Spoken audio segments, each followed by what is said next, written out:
days where just everyone has been out and about, and there are still the very last stalls of a market that normally is on a Sunday, but they've moved it to the Saturday. So it's a lot going on in Winchester today, guys. Hopefully you'll see it on a good day. So yeah, and hello everyone that just joined. We still have about 30 seconds to go, so don't worry, you haven't sort of missed anything just yet. And there goes the clock. So we have 20 seconds to go. Yeah, I'm just sort of tired. I have yet another tour. I have a private tour after this one. So I'm going to give you guys my all and then hope that I am still having something left for me when I get home. Hi, Luis. Hi, Mark. Hi, MW. How are you guys? And that is literally my green light. And hello, Joanne. We've literally just started, so don't worry, guys. You aren't missing anything. This is Dr. Lilian Céspedes González. For those of you who know me and who don't know me, please just call me Lily. I'm Spanish, so I have a really long name, and I'm not terribly fond of the academic formalities of having a PhD. I'm just a historian. I did a thing, but that's the end of that. And I'm actually in the city where I studied from, 2009 for my degree, then my master's, and then my PhD, which is the lovely town of Winchester. And Winchester has a lot to offer. Oh, I have a friend spider in my hair. You know, they've been following me today everywhere I've gone. I've just carried spiders with me. So there you go. That's our little friend. She's gone now. And yeah, this is the town where I used to live in. I studied, and I know pretty much almost every single spot about this, except all of the new businesses that are just starting to open after the pandemic, which is really exciting because it's giving the city an edge that it didn't have before. Winchester used to be a town that, like, at 3:30 it was dead, no matter the day of the week, and now at least it has a bit more of life to it. So we're just gonna go through the city center. I may have to take a different route of what we normally do just because there's so many people, but it's fine. We're still gonna see the same sights no matter what, so it should not be to your detriment. And I'm about to flip the camera to start showing you some bits. Those buildings, that is the Law Court. If you were in my previous tour of the Great Hall, we saw that briefly. We're not gonna go over there now because we have other things to see, but I wanted to show you one of our most important monuments here, which is that part of the fortress that is actually all that remains of the old castle of Winchester proper, and that is the Westgate. That would have been one of the main entrances into the city and one of the main entrances into the castle. Now, this part of the Westgate actually dates from Norman times. It started to be built right after the Norman conquest of England in 1066.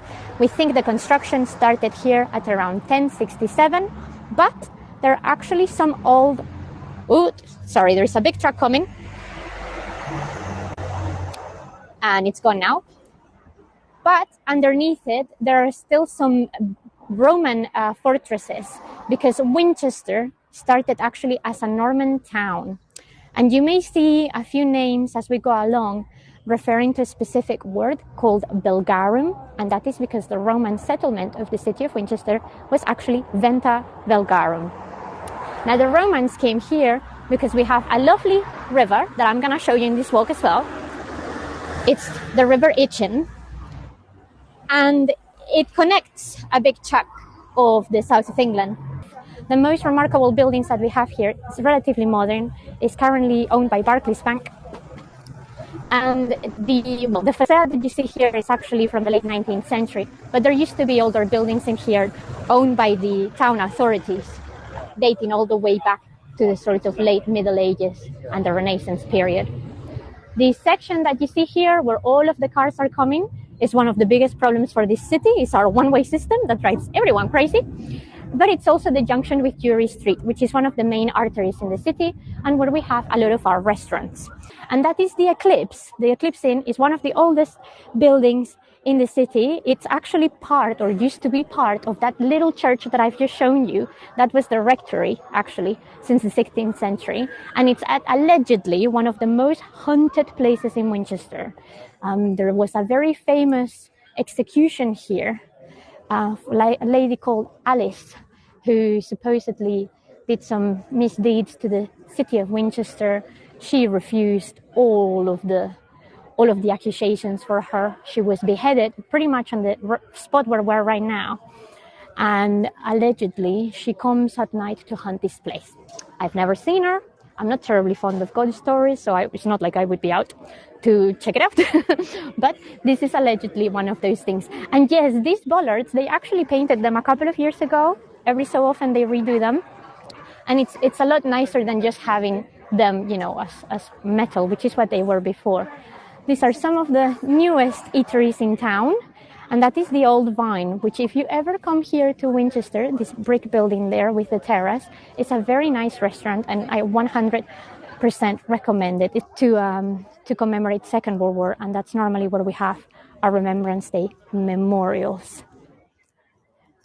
Is the signal improving any better, guys? If it's not improving, because like I said, this is terribly full of people today, I will move on and we can revisit this part later on if needs be. Okay, I'm glad. So this is the side of Winchester Cathedral.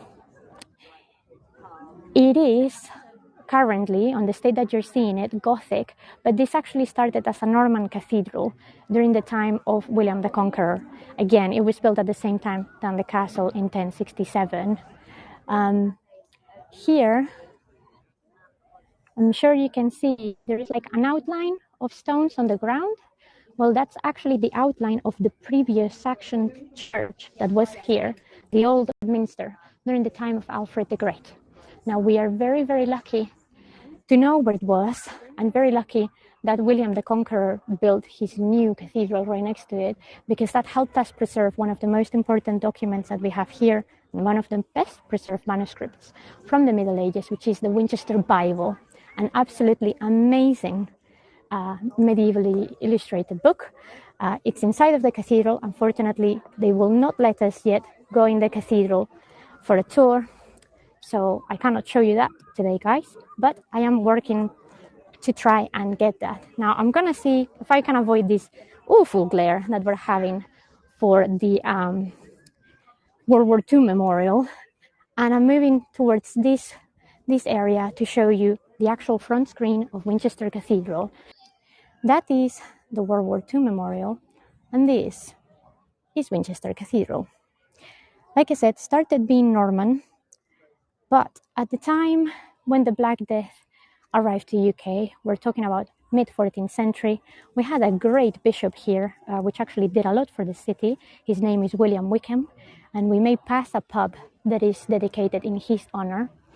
And instead of demolishing the church and starting again or building a new church, what he did was he actually brought local stonemasons and started recarving the shape of the stone to mimic Gothic style, which is the reason why some features are still very clearly Romanesque. That sort of bulkiness is typical of a Romanesque cathedral, but that elevation that you're seeing particularly in the front screen, it's definitely not. And yes, some of the doors are still indeed Romanesque, some others have actually been recarved and reopened.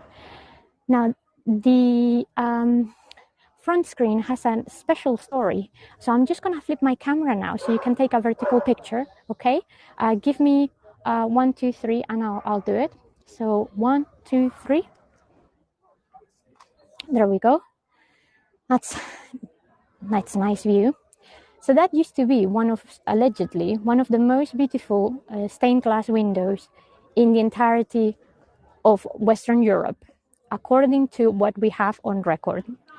Obviously, that's all I can say. However, during the Civil War, Winchester was severely attacked because we were supportive of the royal family, and the Roundheads, or in this case the supporters of Oliver Cromwell, came and stormed the city. When they took the castle, nothing was stopping them to actually launch all their cannons into this front screen that you see here. Now I'm gonna flip back onto normal view. I'm gonna count to 3. 1, 2, 3. Oops. Sorry about that. The gimbal did not like that. Right? We have the image stabilized again. And unfortunately, when they broke the cannonballs into the cathedral, all of it got smashed. Now, what I think is absolutely lovely is that after the Roundheads, the military left, the citizens of Winchester came out from their houses and collected the pieces. And so, actually a great part of the glass that we have on that front screen, although not in the right shape, not even the right colors or anything, it is some of the original. And it is absolutely stunning. So even though we don't have the medieval imagery that it would have been for here, it is still preserved somehow because the locals decided that their cathedral should not suffer for whatever war, etc. So it's very nice. Just turning here to the left, because as you can see, those beautiful round arches are definitely not Gothic. They're here on the left, and you have those very clearly Gothic arches, and that tower is square. If this was a Gothic church, that would be a spire tower, not a square tower. And you can see again, I'm just going to zoom in, hoping that you can see perhaps once again some of the decoration in there. That is traditional Norman decoration. That is the second tower that we have, by the way, on this cathedral. The first one collapsed about 20 years after they completed. There was a problem with the foundation. In fact, it still is a problem with the foundation. If you've done a tour of Winchester with me before, or the Great Hall, you notice that this is probably an ongoing issue. The ground here is really, really unsteady. We have lots of problems with floods. And the cathedral actually gets flooded at least once a year if we have particularly bad rain. They do take some girls. I think it's still very much not set in stone, but sort of set in tradition that this was traditional boys' school, but they do let some girls in now. However, well, tradition is something hard to move by. Now, these are some of the last buildings for the cathedral cloister. As you can see, beautiful traceries. They are late Tudor. They're actually already well into the 16th century. I'm just letting a car pass, which is the reason why I'm not moving. And now are going to be able to go. It's St. Swithin's upon King's Gate. It is also from the Middle Ages, and it is the second tiniest church because you've already seen the smallest one. The capacity here is a bit bigger. You can fit maybe about 50 people, 60 at a push. Gothic cathedral that you guys have seen also created another very important institution for Winchester, which we're just about to see from the outside. Now, as you can see, we're passing College Street, and it is College Street for a reason. Some of you may take a guess, but you're about to see one of the top 5 colleges in the whole of England. But before we get there, there is another special house in here, which those of you who like literature or women's histories may be already familiar with, but it's the house where Jane Austen actually died. Jane Austen, by the way, is buried in Winchester Cathedral, inside, not on the outside. And she actually spent a really long time of her life here in Hampshire. Modern house, so it's not like it's actually kept any of the features that she actually would have utilized during her lifetime. Did Jane Austen use Bishop Wickham name for one of her characters? You know what, DT, I'm not entirely sure about that, but it kind of rings a bell. So there you go. And this is already part of Winchester College. There is the headmaster's office, so this would be one of the key entrances into the college, and this is the institution that I was mentioning just now that William Wickham also developed himself. Wickham, by the way, is quite a popular surname in the area, so it's not just him, but his general family had a lot of holding in Hampshire. They still do, actually. Will I do a tour of her? You mean the house where they have in Chilworth, in Chawton? It's hard getting access there. They do a lot of, it's a big manor house owned by a private institution, so they don't normally like people going in and filming. But I have, and it's not very easy to get to, but I have made inquiries and we are talking about it. So we shall see what comes out of that. Can we see that arch? Sorry, Louise, which arch was that? Let me know, and if it's just behind me, I'll go and do a double take. But this is the entrance to Winchester College. We will be able to see the most impressive feature of it, which is the tower from another area. The college is currently closed because they're obviously still teaching in here, sort of kind of teenager in the Middle Ages, and William Wickham actually founded from his pocket access for 10 of the poorest families for their kids to go study there. And actually, it is a tradition that the college has kept up with. They have obviously some strict regulations and entry requirements, etc. But they do a fair bit of charity in that regard. What I'm going to be able to show you is the ruins of the previous Bishop Palace, of Bishop Wolsey Castle. Now, this palace that is now in ruins is very famous because that is the place where Queen Mary and King Philip II of Spain stayed after their wedding, which was also in Winchester Cathedral. And for those of you who don't know, the marriage didn't last very long. It wasn't really a good match. Mary was love crazy for Philip, but Philip was not so keen of her. These are actually the kids of Pilgrim School, by the way, and these are the grounds.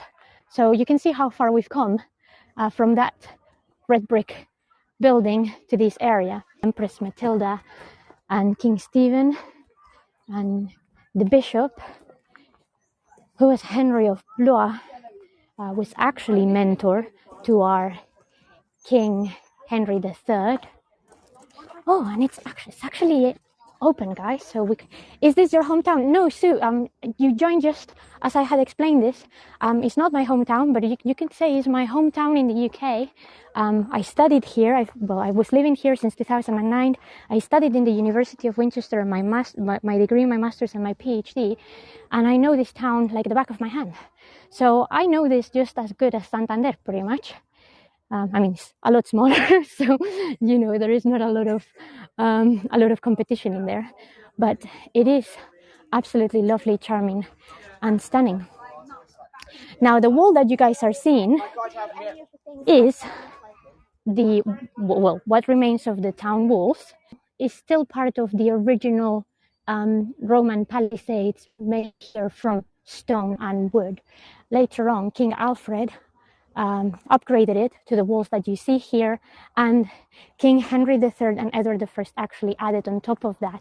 So although it is mostly medieval what you see, the origins go as far back as the Roman settlement of Venta Belgaro.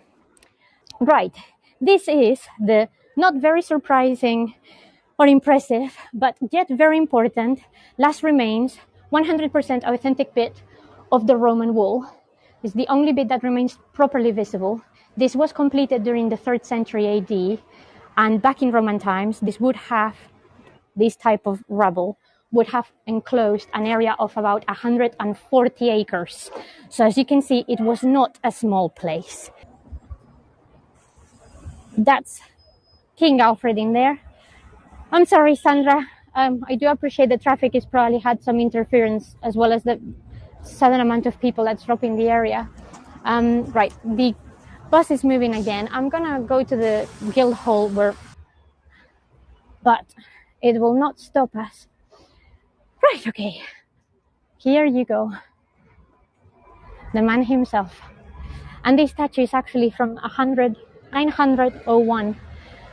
So it's very modern, as you can imagine. It's roughly of the same date than the statue of Queen Victoria that I've shown you in the Great Hall. They actually did them in a similar style for that reason. There he is. This is the man that we owe, everything that you've seen today, because if King Alfred wouldn't have decided to centralize the nation from Winchester and develop the burgh system that allows him to really, really improve on his Anglo-Saxon mastery of state, Winchester would not have been relevant at all. So thanks, Alfie, for that. And, this is pretty much the end of the tour, guys. So I'm just